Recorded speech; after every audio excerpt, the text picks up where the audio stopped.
Good morning. Let me begin by thanking Secretary Duncan. All of us are grateful for your commitment to higher standards, for setting the expectation that every child can learn, and for being committed to shrinking the achievement gap. We in Tennessee, I know along with a lot of other states, appreciate the working relationship we have with you and the Department of Education. You know, as a Republican governor, I might not always agree with this administration on some policy issues or maybe even the role of federal government.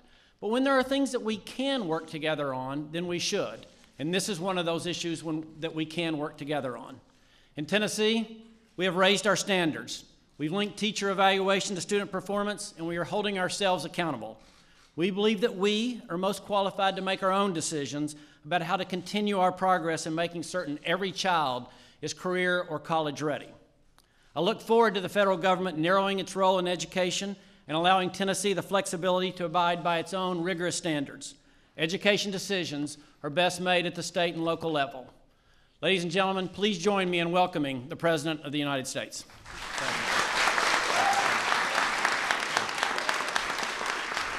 Thank you. Thank you, everybody. Thank you very much. Thank you. Thank you. Thank you. Thank you so much. Everybody, please have a seat. Well, welcome to the White House, everybody.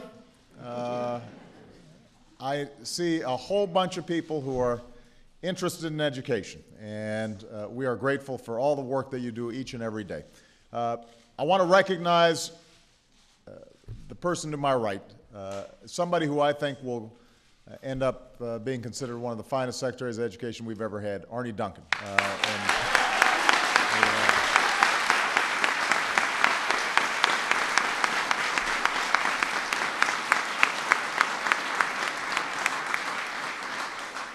In addition to his passion, probably the finest basketball player ever in the cabinet. I also want to thank Governor Bill Haslam of Tennessee for taking the time to be here today and the great work that he's doing in Tennessee.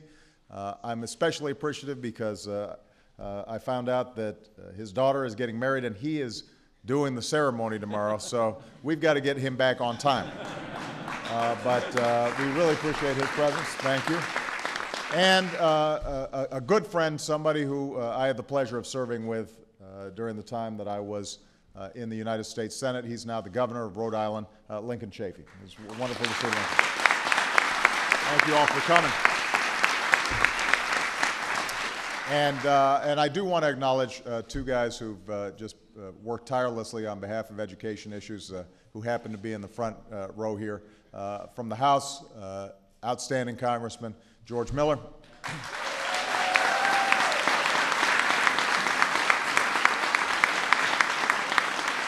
And from the Senate, the pride of Iowa, Tom Harkin.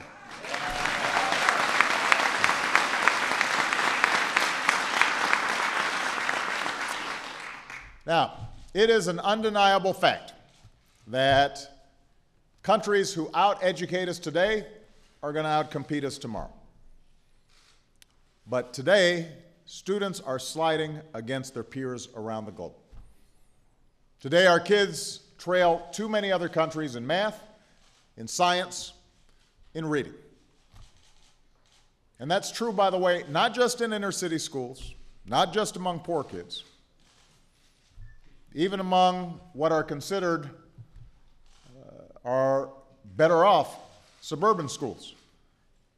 We're lagging behind where we need to be.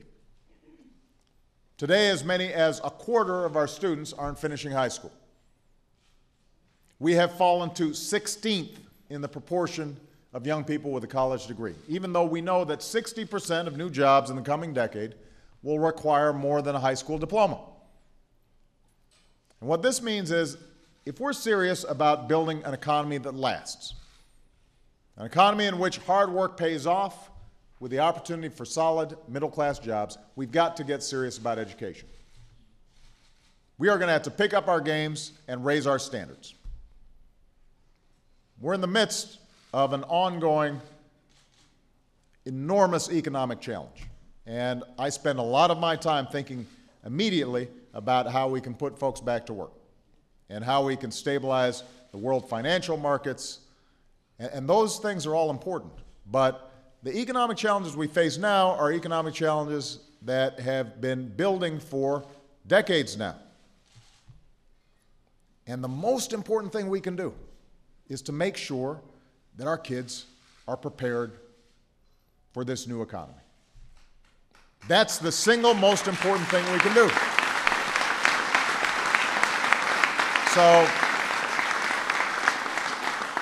So even as we focus on the near term and what we've got to do to put folks back to work, we've got to be thinking a little bit ahead and start making the tough decisions now to make sure that our schools are working the way they need to work. Now, we all know that schools can't do it alone. As parents, the task begins at home. It begins by turning off the TV and helping with homework and encouraging a love of learning from the very start of our children's lives. And I'm speaking from experience now. Malia and Sasha would often rather be watching American Idol or SpongeBob. But Michelle and I know that our first job, our first responsibility is instilling a sense of learning, a sense of a love of learning in our kids. And so there are no shortcuts there. We have to do that job, and we can't just blame teachers and schools if we're not instilling that commitment, that dedication to learning in our kids. But as a nation, we also have an obligation to make sure that all of our children have the resources they need to learn, because they're spending a lot of time outside of the household. They're spending the bulk of their waking hours in school. And that means that we've got to make sure we've got quality schools, good teachers, the latest textbooks, the right technology. And that, by the way, is something we can do about right away. That's why I sent the jobs bill to Congress that would put thousands of teachers back to work all across the country and modernize at least 35,000 schools.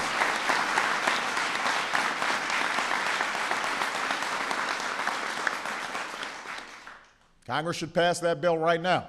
We got too many schools that are under-resourced. Too many teachers who want to be in the classroom who aren't because of budget constraints, not because they can't do the job. So parents have a role, and schools need more resources. But money alone won't solve our education problems. I've said this before, I will repeat it. Money alone is not enough. We also need reform. We've got to make sure that every classroom is a place of high expectations and high performance. And that's been our vision since taking office. That's why instead of just pouring money into the system that's not working, we launched a competition called Race to the Top. And to all 50 states, to governors, to school districts, we said, show us the most innovative plans to improve teacher quality and student achievement. We'll show you the money. We want to provide you more resources, but there's also got to be a commitment on your part to make the changes that are necessary so that we can see actual results.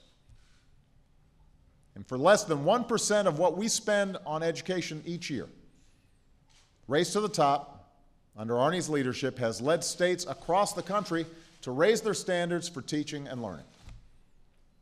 And by the way, these standards that we're talking about, these high standards that we're talking about, were not developed here in Washington. They were developed by Republican and Democratic governors throughout the country. Essentially, you had a peer group, a peer review system where everybody traded best practices and said, here's what seems to work, and let's hold all of our schools to these high standards. And since that's Race to the Top's been launched, we've seen what's possible when reform isn't just a top-down mandate, but the work of local teachers and principals and school boards and communities working together to develop better standards. Now, this is why in my State of the Union address this year, I said that Congress should reform the No Child Left Behind law based on the principles that have guided Race to the Top. And I want to say, the goals behind No Child Left Behind were admirable. And President Bush deserves credit for that. Higher standards are the right goal. Accountability is the right goal. Closing the achievement gap is the right goal. And we've got to stay focused on those goals. But experience has taught us that in its implementation, No Child Left Behind had some serious flaws that are hurting our children instead of helping them. Teachers too often are being forced to teach to the test. Subjects like history and science have been squeezed out. And in order to avoid having their schools labeled as failures, some states perversely have actually had to lower their standards in a race to the bottom instead of a race to the top. They don't want to get penalized? Let's make sure that the standards are so low that we're not going to be seen as failing to meet them. That makes no sense. And these problems have been obvious to parents and educators all over the country for years now. Despite the good intentions of some, two of them are sitting right here, Tom and George. Congress has not been able to fix these flaws so far. I've urged Congress for a while now, let's get a bipartisan effort, let's fix this. Congress hasn't been able to do it. So, I will. Our kids only get one shot at a decent education. They cannot afford to wait any longer. So given that Congress cannot act, I am acting. Starting today,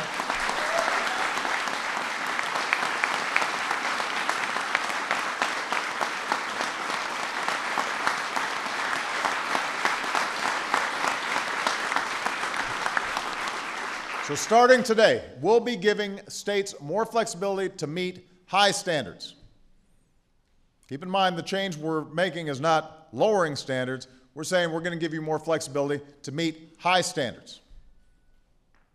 We're going to let states, schools, and teachers come up with innovative ways to give our children the skills they need to compete for the jobs of the future.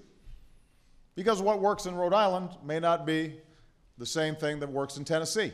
But every student should have the same opportunity to learn and grow no matter what state they live in. Let me repeat, this does not mean that states will be able to lower their standards or escape accountability. In fact, the way we've structured this, if states want more flexibility, they're going to have to set higher standards, more honest standards that prove they're serious about meeting them. And already 44 states, led by some of the people on this stage, have set higher standards and proposed new ways to get there. Because that's what's critical. They know what's at stake here. Ricky Hall is a principal of a charter school in Worcester, Massachusetts. Where's Ricky? Oh, Ricky's not here. He was, there he is, Ricky. I wasn't sure if he was behind me. Good, thank you.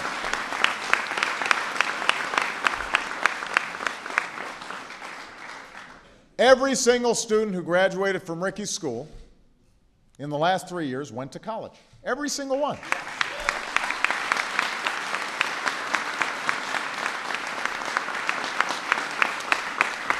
His school ranks in the top quarter of all schools in Massachusetts. And as you know, Massachusetts schools rank very high among the 50 states.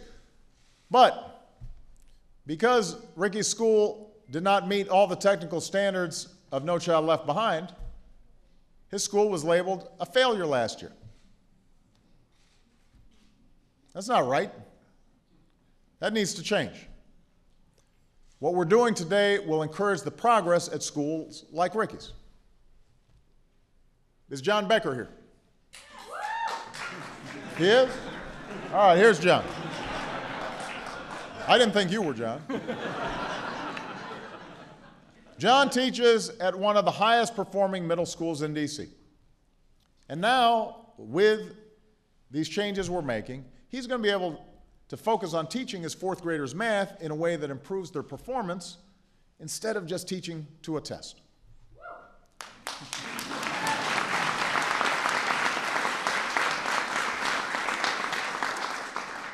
We have superintendents like Dave Estrup from Springfield, Ohio, right here. Dave will be able to focus on improving teaching and learning in his district instead of spending all his time on bureaucratic mandates from Washington that don't actually produce results. So this isn't just the right thing to do for our kids. It's the right thing to do for our country. We can't afford to wait for an education system that is not doing everything it needs to do for our kids. We can't let another generation of young people fall behind because we didn't have the courage to recognize what doesn't work, admit it, and replace it with something that does. We've got to act now. We've got to act now and harness all the good ideas coming out of our states, out of our schools. We can't be tied up with ideology. We can't be worrying about partisanship. We just have to make sure that we figure out what works and we hold ourselves to those high standards. Because now is the time to give our children the skills that they need to compete in this global economy. We've got a couple of students up on stage who are doing outstanding work because somebody in their schools is dedicated and committed every single day to making sure that they've got a chance to succeed. But I don't want them to be the exception. I want them to be the rule. Now's the time to make our education system the best in the world, the envy of the world. It used to be, it is going to be again, thanks to the people in this room. God bless you. God bless the United States of America. Thank you.